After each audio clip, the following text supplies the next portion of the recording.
Di ba mayroong kantang, Oh, Carol? Di ba? Di ba si Carol Wojtyła? Kilala niyo siya? Nabigla po ang mundo nung in-announce nung 1978, Abemus Papam, we have a Pope. His name is Karol Wojtyła. Akala nila from Africa or saan yan? From Poland, sabi niya. They chose a man from a very far away country, from the east of Europe. Karol in Polish language is Charles in English. Charles Wojtyła. But then he took the name of his predecessor, who was only 33 days a pope, John Paul I. He is John Paul II. Bakit? Kasi ang predecessor naman ni John Paul I is Pope Paul VI at saka John the 23rd. Could you imagine, no? Ngayon, si John the 23rd, Paul VI are saints, but also John Paul II is a great saint. Sino po si Karol Wojtyła?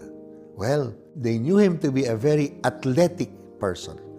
But at the age of 8 years old, more or less, moving towards 9 years old, his mother died, leaving him with a brother called Edmund, 13 years ahead of him, and his father, who is a sergeant of the Polish army. You know what his father did?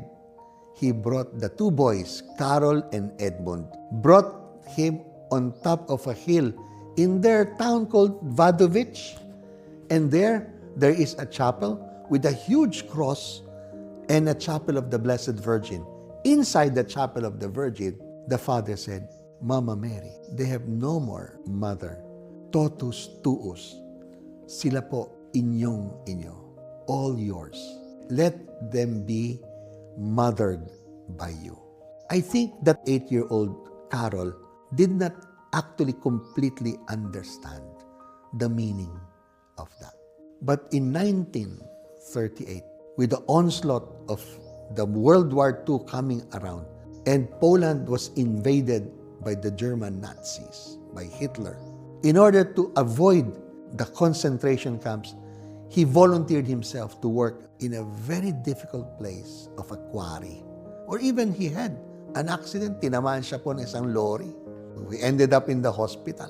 But John Paul II, though he was working in the quarry, he was not a prisoner. He was frequenting the church and even the chapel of the Bishop of Krakow, Bishop Stefan Sofia. And that's where he said he had a feeling that in